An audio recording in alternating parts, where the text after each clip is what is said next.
In 2011, as uprisings spread throughout the Arab world, young Syrians in the southern city of Dara decided to take action. Inspired by what they saw across the region, they scrawled anti-regime, pro-democracy propaganda on walls around their city. Their arrest and torture by President Bashar Assad's regime sparked local protests calling for their release. These spread rapidly to other cities as attention shifted from the local to the national, and the regime's brutal treatment of its own citizens came under scrutiny. The subsequent story of descent into civil war, a prolonged conflict that continues to rage, is one of the most significant legacies of 2011, a story that is still being written today. Syria's war, and the death, displacement, cultural destruction, and economic collapse it has caused, encapsulates the worst of trends we have seen in regional and global politics in the last decade. In addition to the deplorable violence of the Assad regime against its own people, including the use of chemical weapons, you have the perils of international humanitarian intervention, or lack thereof, and the challenges of peace and conflict diplomacy, refugees forced toward Europe and the populist backlash against them, the rise of ISIS, Russia's reemergence as a power player in the Middle East, the Turkish government's treatment of the Kurds, and ideological competition between the West and Iran. All of these play a role in the Syria conflict. I'm Kelly McFarland, Director of Programs and Research at the Institute for the Study of Diplomacy. And I'm Alistair Somerville, editor at the Institute and producer of this podcast. This is the fifth part of our mini-series, Diplomacy and the Arab Spring at 10, bringing together young scholars, thinkers, and US ambassadors to try and reflect on events in the Arab world 10 years on. You can find links to listen to other parts of this series in our show notes. To understand how the story of revolution unfolded in Syria, we brought together Ambassador Robert Ford. So I'm Robert Ford. I'm now a fellow at Yale University's Jackson Institute for Global Affairs. I'm also a fellow at the Middle East Institute. And I'm a retired American diplomat. I served as the American ambassador in Algeria, also the American ambassador in Syria, and the American deputy ambassador in Iraq, among other postings. And Maya Haddad.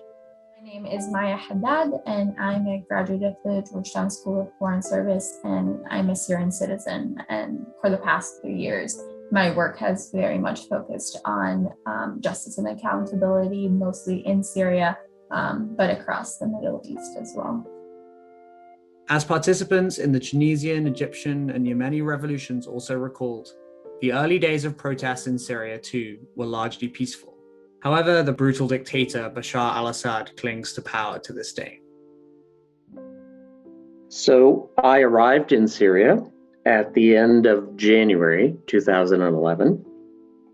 And just a couple of weeks after I arrived, there was a demonstration in downtown Damascus at the El Hareka Square, very close to the Hamadiya market, which many tourists would know, those who have visited Damascus. There was a big demonstration there in the middle of February caused by a traffic policeman's abuse of a motorist. We didn't know about this demonstration in mid-February in the Hareka Square. A Syrian contact called our political section, one of our officers, and said, "Hey, have you heard this? Check it out, it's online." And so we looked at it. Must have been 3 or 4 hours after the event. Shows you how clued in we were to things going on in Damascus, just a couple of miles from our embassy. And we were very surprised. And then we made a few phone calls to other contacts and they confirmed it. And I sent home a report to Washington that night saying that the Tinder is very dry here in Syria, that while we have not seen demonstrations such as we saw in Tunisia, Egypt, and Libya, now it looks like something may happen here too. A couple of weeks later, about 3 weeks later, there was an effort to organize a protest in Damascus. The Interior Ministry immediately put it down, arrested some people, including some people we knew, activists. And then when events really started to take off, first a small demonstration in the Hamadiya market, And then later in Dara, again, we did not know about them until people called us and said, hey, this happened.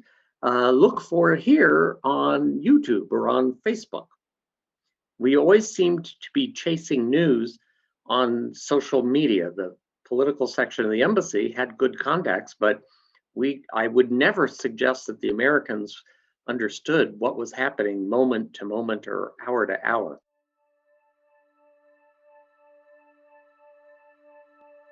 So at the time I was a high school student. I grew up in a family where we've had these discussions.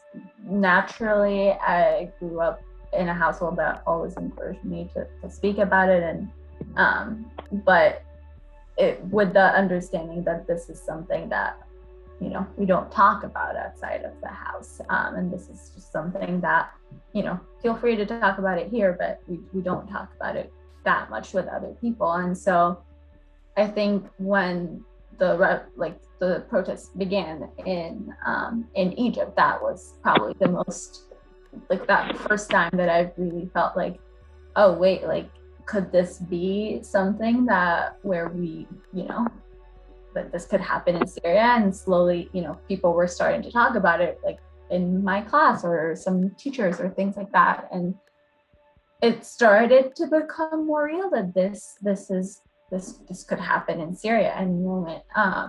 But with the same understanding that, like, there is no way that Syria is different, that the regime is too strong, like that there's no way that we could actually even get to the streets. Egypt or Tunisia has had some history of organizing against the regime in some ways. They've had some ability to protest before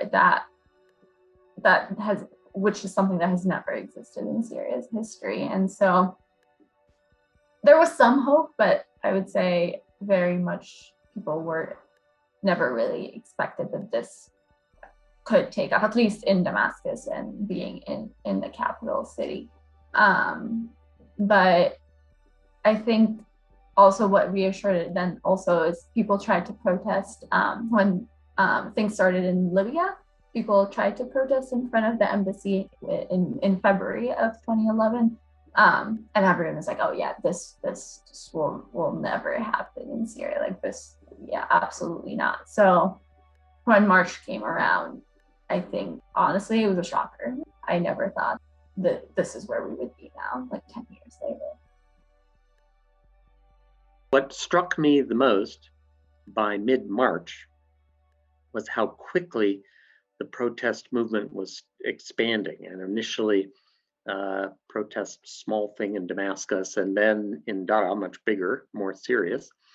And then very quickly in Homs and up on the Mediterranean coast, particularly the city of Banyas. And then right after that into eastern Syria in the city of Deir ez-Zor.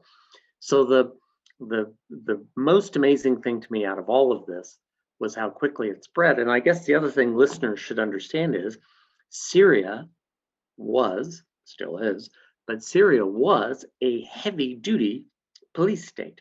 And there are no such things as regular demonstrations in a place like Syria. The secret police always put down demonstrations immediately and arrested organizers. The fact that there were not only, like one protest would be remarkable, but that there were a series of protests was very remarkable. As in other parts of the Arab world, Friday prayers were often the trigger for protest.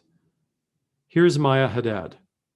Honestly, being in the capital, it took a long time to really feel that this is real and this is happening, because for most of us, nothing was happening in Damascus. No one dared to even be like, this is the stronghold where the regime has tried their best to like quash anything that would start. So things were happening in Daraa, things were happening in Homs, things were happening in Aleppo, and then smaller, more like rural areas and smaller cities was where most of these protests were centered.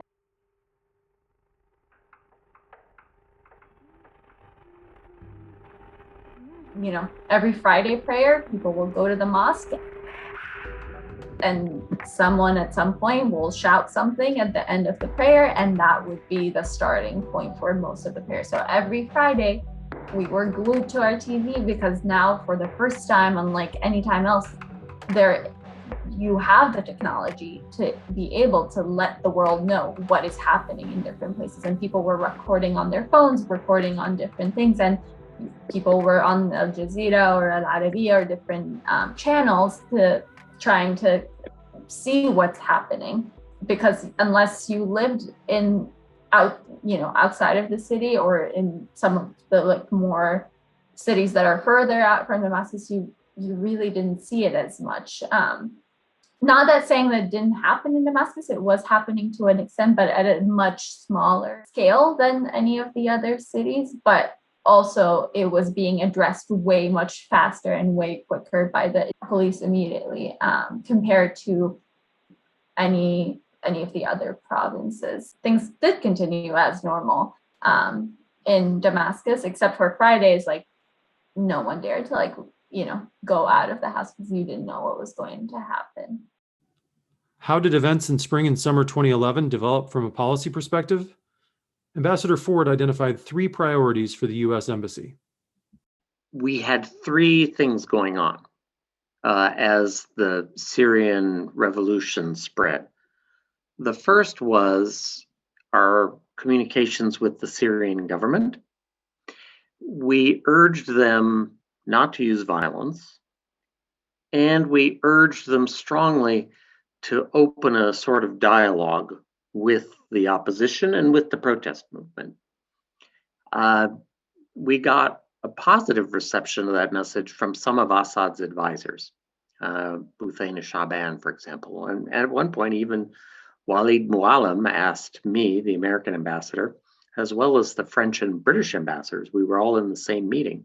He asked for our help in establishing a dialogue with the protest movement, which, when you think about Syria and its government and the police state that it is, was quite a remarkable request when you think about it.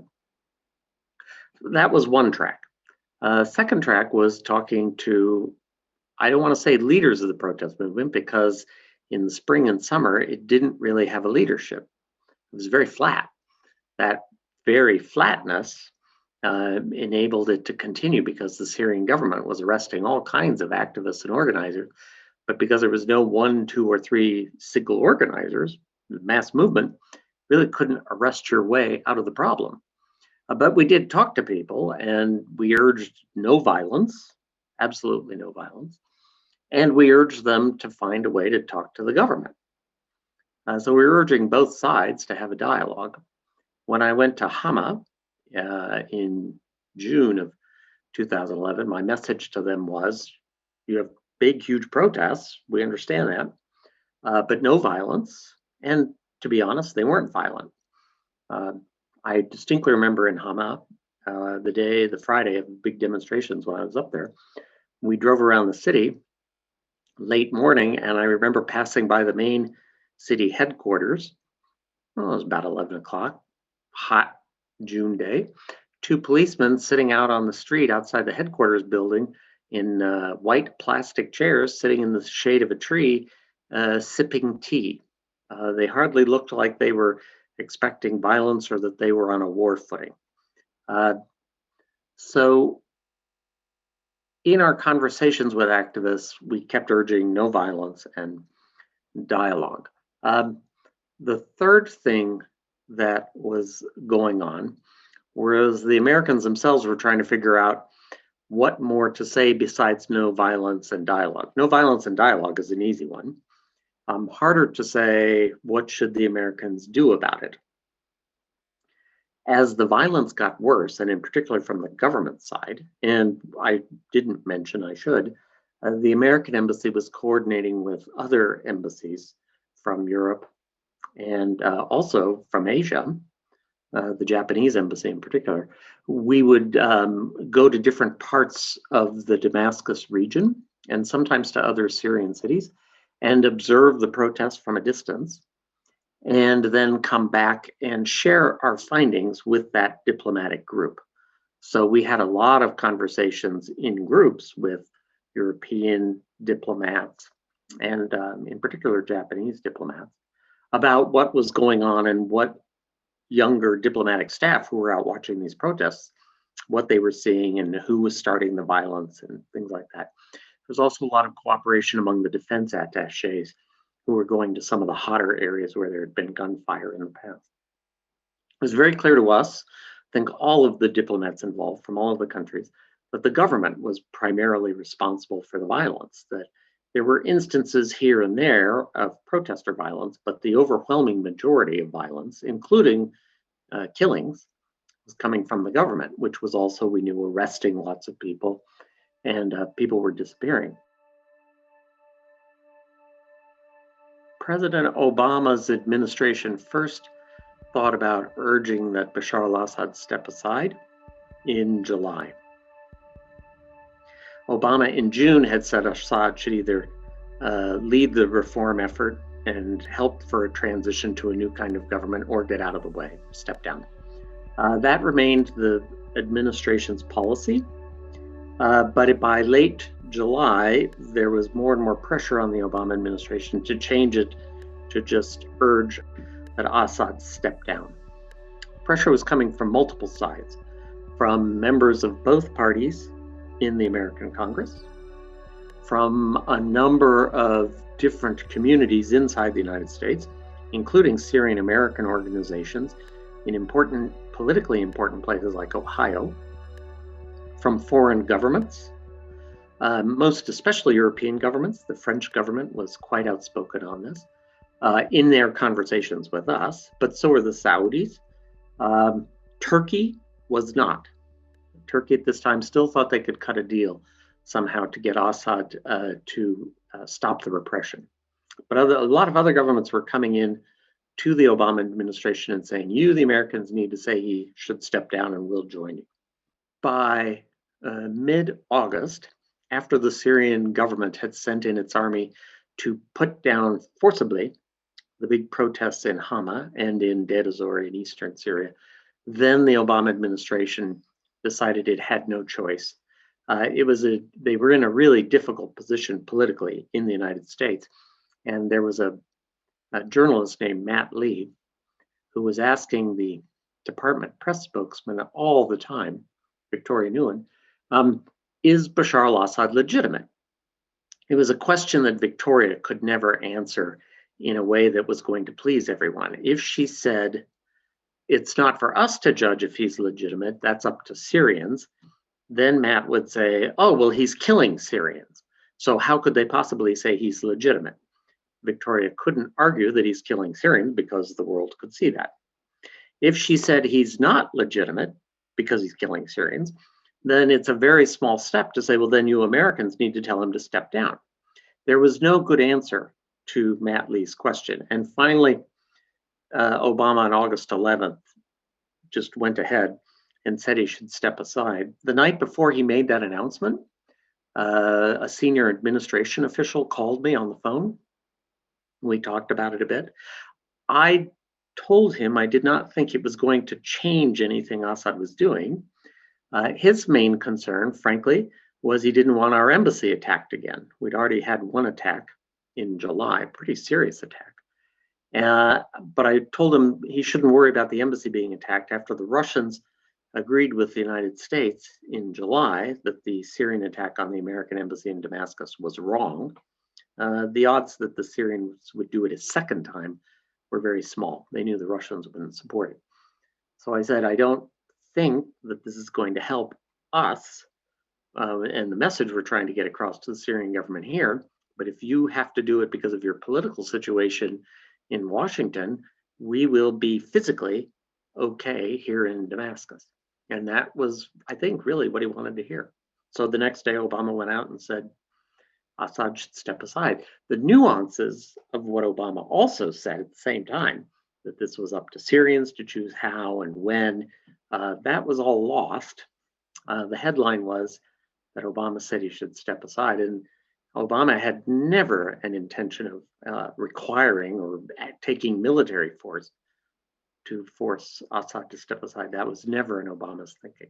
I would add to that like, even though that was never the intention of the US government, at least the sense between the people in Syria was that, oh, they already did in Libya, and like they've got our back. Like whatever is going to happen, that the US would be there to support. And you saw with that time, people were, like deserting the army, slowly starting to group together, starting the Free Syrian Armies. End of 2011, that move towards the violent revolution was definitely, I felt, to an extent, was supported by the idea that like we'll have international support to whatever we are trying to do here. Now you've had parts of Damascus, there's checkpoints everywhere you're trying to go there. You see the army with guns around the city became just a very regular scene. It's everywhere. You didn't want to leave your house, going for anywhere that's not school. Like it was a debate in the house before you are kind of like, oh, it's not safe. It's not safe. Was definitely the sense in Damascus, at least end of 2011, going into 2012, as the fighting came closer and closer to Damascus. I have a lot of relatives in Homs, so we were also getting a lot of the coverage that was happening there.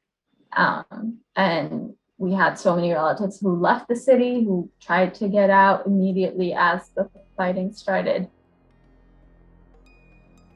It was the fall of 2011 that really started, where things started to feel more of like, okay, this is not a peaceful revolution anymore, and the regime was not going to step down. The regime was going to use everything in its power to stop any protests, to stop any to stop the revolution. From the US perspective, there were several key dynamics developing at the same time in Syria as the situation deteriorated between 2011 and 2013. Not least the issue of the Syrian regime's use of chemical weapons and the so-called Obama Red Line. Both domestic politics and foreign policy were in play. From the American side, there were maybe four big trends going on between the autumn of 2011 and up to the chemical weapons red line in the negotiations in September 2013. First, there was the rise of an extremist element in the Syrian protest movement, connected to the Al-Qaeda in Iraq group, who sent in people from Iraq. And we had pretty good intelligence on what was going on with that group in Iraq. So we knew that they were bringing people in. We even told the Syrian government about it. I remember sharing information with their secret police about it, because of course we viewed them as a threat not only to Syria, but also as a threat to us. And it was not going to help anyone to have a terrorist group running around in Syria in the midst of all this other instability. We were already beginning to worry about a failed state by the autumn of 2011. We closed the American embassy, in fact, in February of 2012, not because of anything that the Syrian government threatened us with. Certainly the Syrian government didn't like me, but they weren't threatening to blow up the American embassy. But this extremist group from Iraq was a real threat and had already launched car bomb attacks in Damascus in December of 2011, and our embassy physically it was very insecure. It had no setback from the road, for example, so that a large car bomb could cause substantial damage. So we closed in February of 2012. I'll relay an interesting little story. When we first raised this security problem with the Syrian security apparatus, we thought they'd probably be happy that we would just close and leave. They didn't like the Americans. Just the opposite. They did not want us to leave. And to show how serious they were about trying to address the security issues if they could, such as the road and the setback. Two Syrian generals came to the American embassy. I remember hosting them for tea in my office before we went down to explain to them about the security problems of the embassy. And some of my Syrian embassy staff, I mean Syrian citizens who worked for the American embassy, were shocked. And several of them said, "We've never seen a Syrian general in this embassy before. This is unbelievable." And they were extraordinary times. But in the end, the Syrians could not close the road in front of the embassy because it was a high traffic road, to be fair to the government in Damascus one time. It was a heavily trafficked road and it would have caused a lot of traffic problems for them. So we closed. At the same time, we were on a second track, really hoping to get a ceasefire and a negotiation started. So there was an Arab League effort to establish a ceasefire in December of 2011. It failed. Then Kofi Annan was appointed by UN Secretary General Ban Ki-moon to be a special envoy to Syria. We supported that. They even sent 400 UN observers to monitor a ceasefire. There was some reluctance in the American administration to back that because there was a concern that if the UN observer mission failed, it would hurt the credibility of the United Nations organization.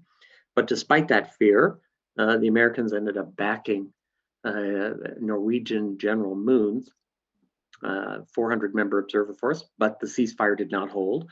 The monitors were not in a position to uphold it and have ultimately had to withdraw, and the Annan peace plan failed. Then in June of 2012, Hillary Clinton, Secretary of State, met with Russian Foreign Minister Lavrov in Geneva and UN Secretary General Ban Ki-moon to talk about Syria.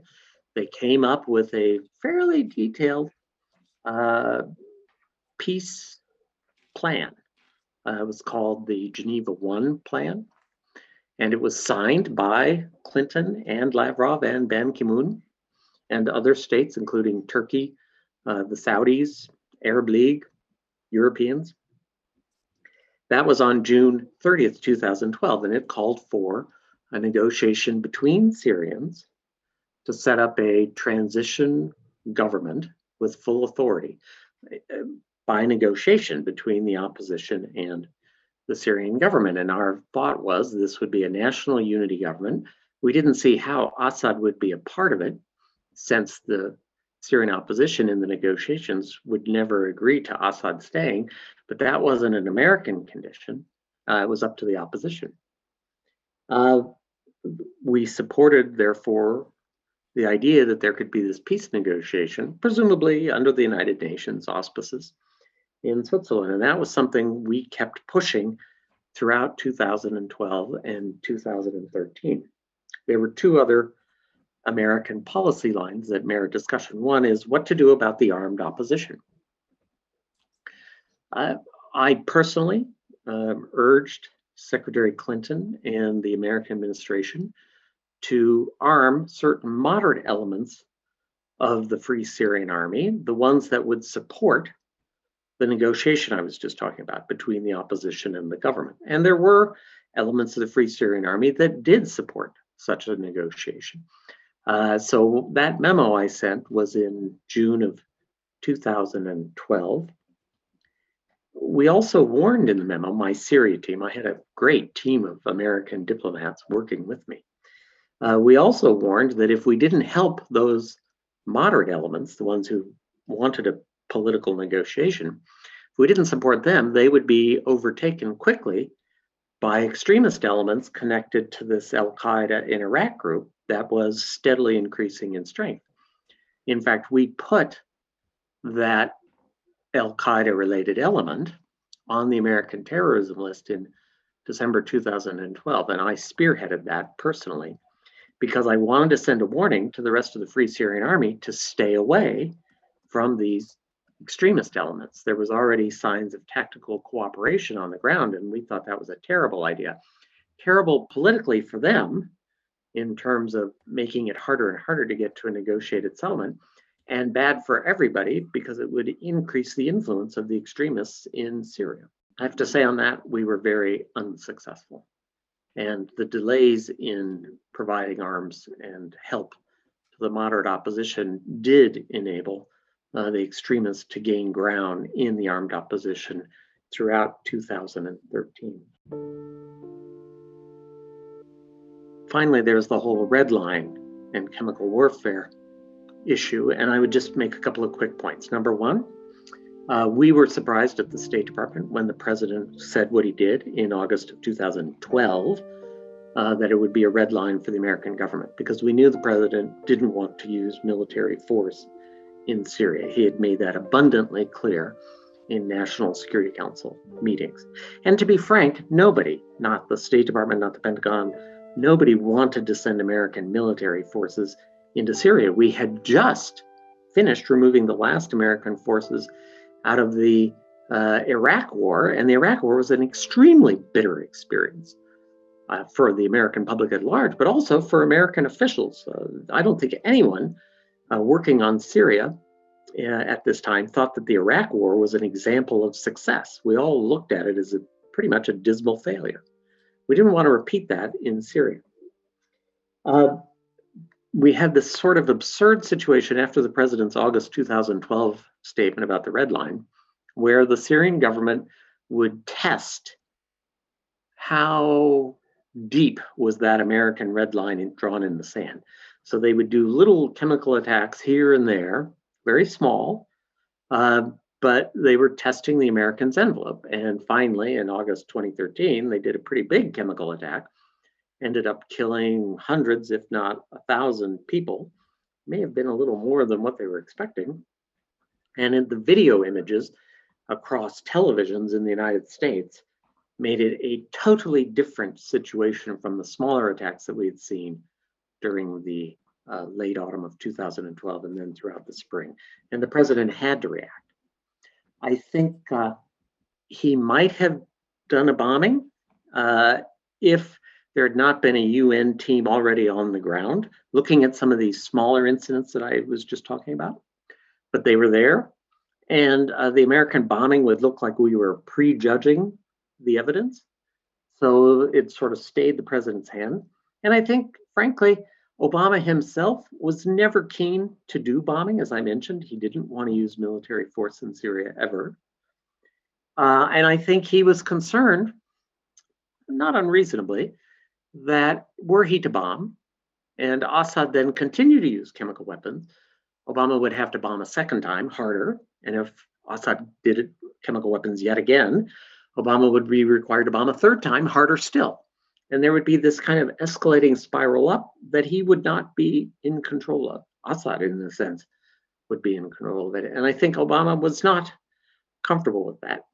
In addition, there was no congressional support for publicly to back American strikes against Syria in 2013. There were a lot of Congress people and a lot of senators who talked big, but when it came to actually publicly voting, they all shrank back.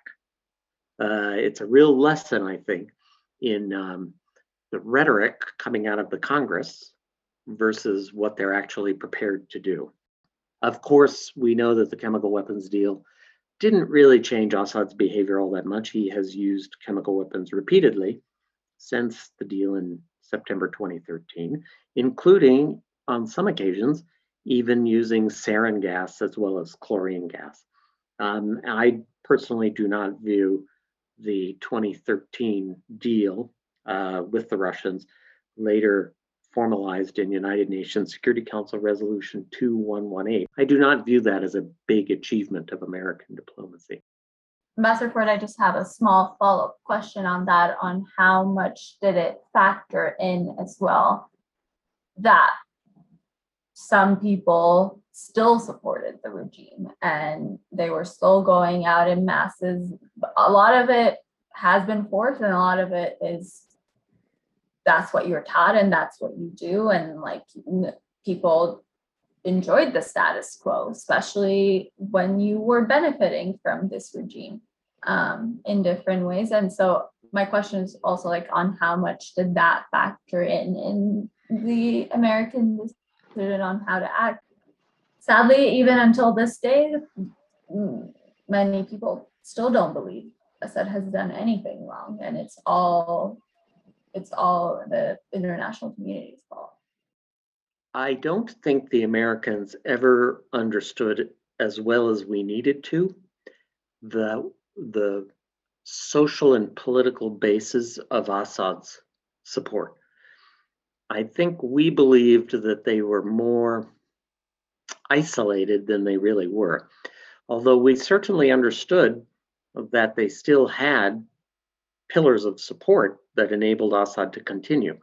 And one of the things that we were constantly asking the Syrian opposition to do was to reach out to those bases of support, avoid sectarian rhetoric, and propose a program that would earn the support of parts of Assad's support base.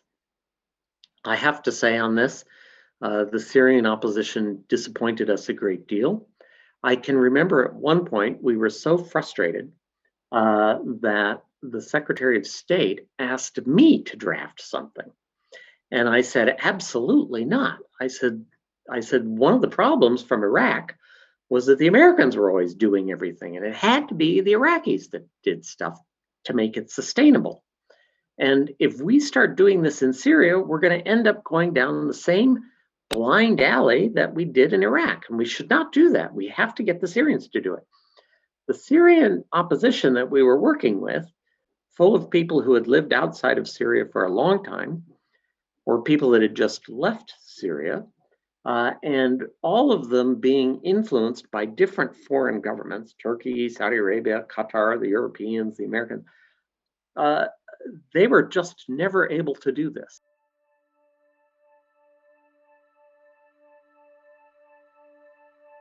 To understand the war and the humanitarian situation, we spoke to Ambassador Mark Storella. He was previously Deputy Assistant Secretary of State in the Bureau of Population, Refugees, and Migration, and is now Professor of the Practice of Diplomacy at the Pardee School of Global Studies at Boston University. In the humanitarian world, when we deal with various humanitarian emergencies, far and away, the Syrian emergency is the largest and the most grievous of them all over the world at a time of a lot of humanitarian difficulty around the world. Right now, 1/4 of all the refugees in the world are Syrian, and fully half of Syria's pre-war population has been displaced either internally or as refugees crossing borders. So the magnitude of this crisis is really enormous and has been alarming right from the beginning. As far as the drivers go, it is noteworthy that Syria experienced a drought from 2006 to 2011.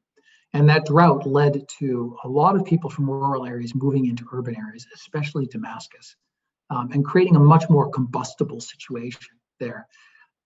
It would be wrong, I think, to suggest that the drought itself was the cause of the civil war in Syria. That's not correct at all, but it contributed to it. The civil war was kicked off in 2011 because of the Arab Spring and because of protests against the Assad regime that took place in the town of Daraa.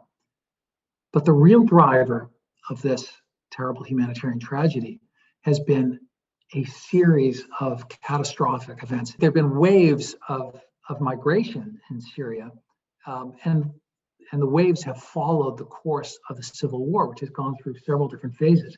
There was a phase during which the regime saw the area of control collapse down to almost the area just around Damascus. And then there was an intervention, as you know, by the Russians that saved the day for Bashar al-Assad.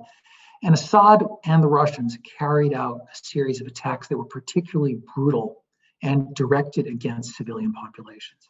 The destruction of entire sections of cities. That generated the first gigantic wave of migration out of Syria. And that was around 2014, 15, 16. That's when there was that enormous effort by Syrians to cross the Mediterranean to enter Europe, and huge numbers of Syrians streaming into surrounding countries, especially Turkey, Lebanon, and Jordan. But then there was a subsequent wave as well. As ISIS spread across Syria, another wave of refugees left, refugees who are often in even more dire circumstances. One of the things that I think is really important to understand is that most refugees who leave Syria have been displaced on average 3 times inside Syria. These are folks who have fled their homes, gone someplace to find some kind of security, found that that became insecure, fled there, and then fled one more time before finally they gave up and took their chances and crossed borders. So this has been a terrible civil war. There has been a direct targeting of civilians, and there's even been a targeting of humanitarian assistance itself. All of those things have been drivers of migration. The international response has, on the one hand, been remarkably generous, and on the other hand, a terrible failure. Why generous? Turkey alone is hosting 3.6 million Syrian refugees right now. There are about 900,000 Syrian refugees in Lebanon, meaning that about 1/3 of the entire population of Lebanon is Syrian right now. Jordan is hosting another 680,000 refugees. The neighboring countries have been incredibly generous. And especially in the case of Turkey, we're seeing something we've never seen before. Turkey has given most of these refugees access to schools, access to health programs, and in some cases, access to work. In terms of humanitarian assistance by the broader international community, the sums that have been raised to support Syrian refugees, internally displaced and war victims are enormous. Right now, they're approaching $40 billion since the beginning of this crisis. $40 billion. That is an enormous amount of money. And it's not just that. You saw in the case of Europe, the European Union beginning to accept large numbers of refugees, and especially Germany opening its borders and accepting nearly 1 million refugees. And those are people who were accepted with the potential to eventually have full asylum and possibly stay in the European Union. That was an enormous migration of people who've been accepted and provided all sorts of assistance. But I think something that's really important to understand, and it gets to the heart of what went wrong here and the terrible tragedy here, is back in 2015 on September 2nd, you recall a terrible image of a little boy, his name is Alan Kurdi, that had floated ashore dead in the Aegean Sea. People saw that, and they saw the boats crowded with people under the most desperate circumstances. And that generated this incredible generosity and a sense of solidarity to support these refugees and internally displaced. And that sparked Germany opening its borders. But then, right about the same time, in November of 2015, there was the attack on the Bataclan in Paris, the Stade de France in Paris, and then in March, the attacks in Brussels, where I was when those attacks took place. Suddenly, there was a sense that refugees were very dangerous and that refugees could not be admitted for resettlement without possibly risking some kind of danger, even though none of the terrorists who were involved in those attacks were Syrian refugees. But that myth grew and fear snowballed. And what we saw was people started closing their borders. At that point, it became much more difficult to enter Jordan, much more difficult to enter Lebanon. The EU cut a deal with Turkey to close the spigot of refugees coming through Turkey into the Mediterranean and then on to the EU. And the United States, as you know, during the Trump administration, nearly completely closed down the refugee resettlement program that I once was responsible for at the Department of State. So we saw both an incredible generosity, but then a reaction that was in many ways out of fear that made refugees very stigmatized. Moving to today, are there any prospects for a negotiated settlement and a just end to the conflict? There have been enormous political efforts to try to solve the underlying conflict and to provide humanitarian access for humanitarian actors inside Syria.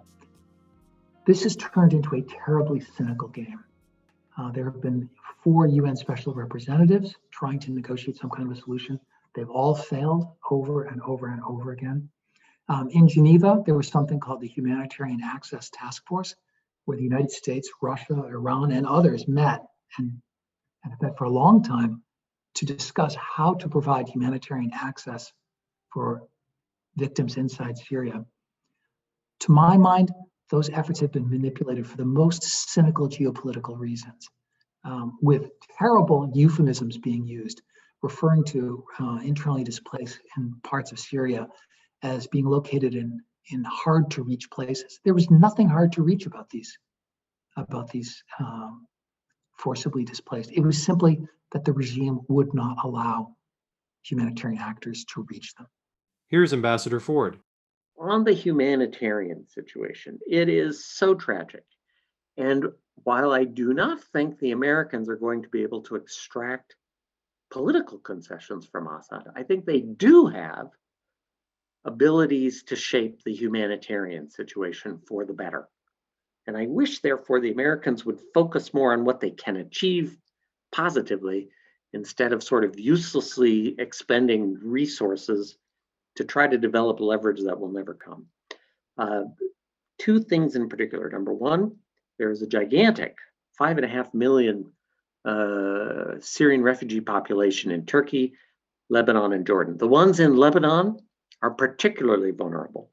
And the Lebanese state is already becoming brutish and nasty. There are reports of Syrian refugees being arbitrarily detained and tortured.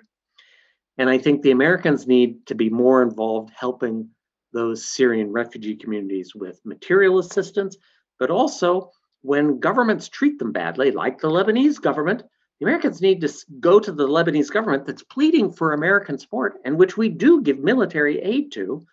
Americans need to go to the Lebanese and say, what are you doing? Stop it. Or suspend our aid to Lebanon. Do we really want to be associated with a Lebanese government that does this? So that's one point. Second point, we're going to have a refugee crisis in northwest Syria in the province of Idlib in just a few months. Russians are going to shut down the UN operation by which humanitarian assistance is funneled into approximately 3 million civilians. The Assad government blocks humanitarian aid already into that area. The only aid that comes into them is from Turkey under this UN operation. When the Russians use their veto to shut it down, and they have said they will, the Americans are going to have to be able to stand up another operation. I have seen suggestions in some analytical corners that the Americans need to try to convince the Russians to shame the Russians into keeping that UN operation ongoing. I wish them great success. My own experience with the Russians is you cannot shame them. They are shameless. And therefore, I sincerely hope there is an American plan being prepared with Europeans, donor states, as the Japanese, other donors, and the Turks to replace that UN operation with some other kind of hybrid model to continue to get humanitarian aid into those 3 million civilians. If that all falls apart in July, we will have an even bigger crisis than we did in 2015. Ambassador Ford was skeptical of the ability of US sanctions to help the Syrian people and bring about change and stability in the country. The Syrian government really does not care about its people's welfare. It bombs hospitals, it bombs schools, it bombs bakeries, it bombs infrastructure. It's not a government that particularly cares about the welfare of its population. It cares about the welfare of the clique around it, but that's different. The Americans are sanctioning that clique, reasons that are perfectly understandable and easy to identify with emotionally. But if your strategy is hoping that the sanctions will pull the clique apart, and by pulling the clique apart, you will create a leverage against Assad that then he will feel he has either to step down or he has to negotiate. The demands for accountability, the demands for justice, perfectly understandable and justifiable in terms of morality and justice. But those demands for accountability actually pull the clique back together and make it more determined to stick together and to not negotiate, because as Benjamin Franklin said, when the Americans were fighting nasty outside brutish force. We either hang together or we hang separately. The demand for accountability is what started the revolution in the spring of 2011 in the first place. It was police brutality in Dara that led the people in Dara out to demand that a guy named Naguib be thrown out, be rejected. He was a cousin of Assad. He was the police chief. It's been the longest standing demand of the Syrian revolution. I totally understand it, but the political dynamics are not favorable that way. I'm very pessimistic about the prospect of a negotiated settlement at this point for two reasons. Number one, the Syrian government itself is feeling like it has won at least a tactical victory. Its minimum victory requirement was that Bashar al-Assad remain in power. And he has, and he almost certainly will.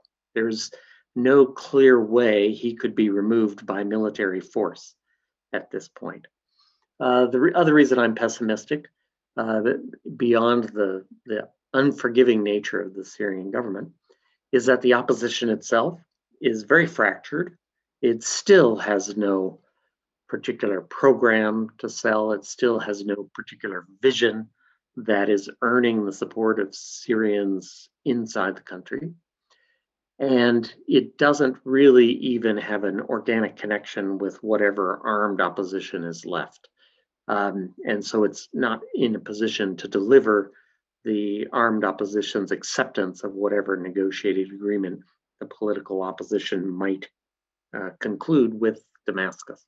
So I don't see any prospect. And I must be very frank, I don't think the American efforts to develop leverage, things like sanctions, holding the oil wells in eastern Syria, denying the Syrian government oil revenues, denying the Syrian government access to wheat harvests, the deployment of American soldiers in eastern Syria. I don't think any of those things are going to generate much leverage that will extract concessions from an unrepentant Assad government in Damascus. I actually think we should recognize that and adjust our policy accordingly. Sadly, I am pessimistic as well, because overall there has been a change in the language. There's no more of a call of Bashar must leave. It's now calling for a regime behavioral change and calling for, let's establish different, slowly giving up on the biggest call. Even this, the Caesar sanctions that passed at the end of 2019 and came into effect in June of 2020, it doesn't call for for Bashar to leave. It calls again for a behavioral change and holding the people responsible accountable. But that would mean then that Bashar would need to leave and would need to be put on trial. So you're asking for something, you're not saying it specifically or not saying it explicitly. And it just there's a disconnect of what you're asking for and how it would happen and what you're trying to achieve with the sanctions. And sadly, the Syrian regime is an expert at how to twist anything that is being done into their own, to put out the narrative that they want to put out and how to speak to its people. So to everyone, the Americans are starving us. It's not that the regime is not willing to give anything or to give up on anything. No, it's the Americans starving us. And the humanitarian situation right now is very concerning in Syria, within the regime-held areas, but also in the northeast and in the northwest. 3 of the 4 border crossings for aid remain closed, and that should be a huge concern. And then in the regime-held areas, COVID has been a big part of, the worsening situation, just in terms of trade, in terms of people being able to move around a little bit more, but also because inflation right now, we went from 42, 45 liras for the dollar to we're registering some days at 5,000 liras. And that is not necessarily being compensated in how people are getting paid or what people are getting paid. And people are starving, people are displaced, people are losing hope of what is next. There are two things we should take out of the Syrian experience. First and foremost is it's a human tragedy of gigantic scale. And we should try to help where we can have a really positive impact quickly, and that is with refugees, along the lines of what I was saying before, helping the communities in the neighboring countries, particularly Lebanon, but also the people in northwestern Syria in the province of Idlib. The second thing that I hope Americans will take away from this experience is be very careful about matching your rhetoric to the policies you're prepared to implement on the ground. And be very careful about assumptions that you can shape a conflict in another country where there are multiple actors, foreign actors and domestic actors. I think the complexity of the Syrian conflict quickly eclipsed our ability to shape it in profound ways. And that's a lesson we also need to learn. I think someone has once described it as a Rubik's Cube, and it really truly is, because you try to address one issue or one side of the problem, then you end up with a different kind of problem. And especially now with a much more fractured country between the Northeast, the Northwest, and then more areas that are under the regime control, you can't find a solution that just works for everyone here. And especially for areas that has experienced some autonomy, and there's a big question of how do you reincorporate that, and I don't know where you would even start. And sadly, I mean, we've definitely gotten better as Syrians about this, about becoming, joining forces or trying to collaborate more and trying to actually form some sort of opposition. But this opposition still remains very fractured and remains very spread out. And the sad reality of, having all became displaced in different countries and in different places, there's a lot to do on our end as well. You have a population that is starving, you have a population that is internally displaced, you have a huge population that is being forcibly repatriated from Jordan, from Lebanon, from Turkey, because and now in Europe, and you see a huge wave in Europe of refugees being returned into the country, because sadly, regardless of how much your pressure is being put on this regime, they're still finding the resources to continue and coming up with different economic policies to make sure they are benefiting, whether it's land confiscation or dollar and exchange currency policies that they're implementing, or whether enforcing money on any Syrians, like having to pay a visa to enter your own country. They are getting very creative of how to make sure they still have a hold over everything.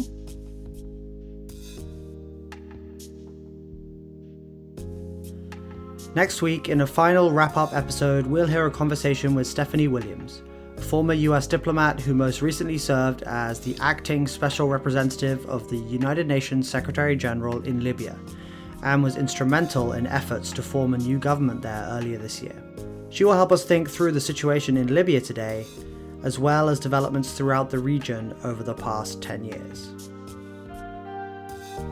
Thank you for listening to this series. Please leave us a rating and a review, subscribe to this podcast on Apple Podcasts, and send any feedback to diplomacy@georgetown.edu. Join the conversation with us on Twitter @GUDiplomacy. Funding for this podcast comes from the Carnegie Corporation of New York's Bridging the Gap initiative. Thank you to Ambassador Barbara Bodine, Ambassador Elizabeth Richard, Ambassador John DeRocha, Hira Kamboj, Hamad Hamad, Jonas Heering, Eleanor Shorey Hughes, Andrew Hanna, Nick Schaefer, and many others who have helped us put together this series. See you next time.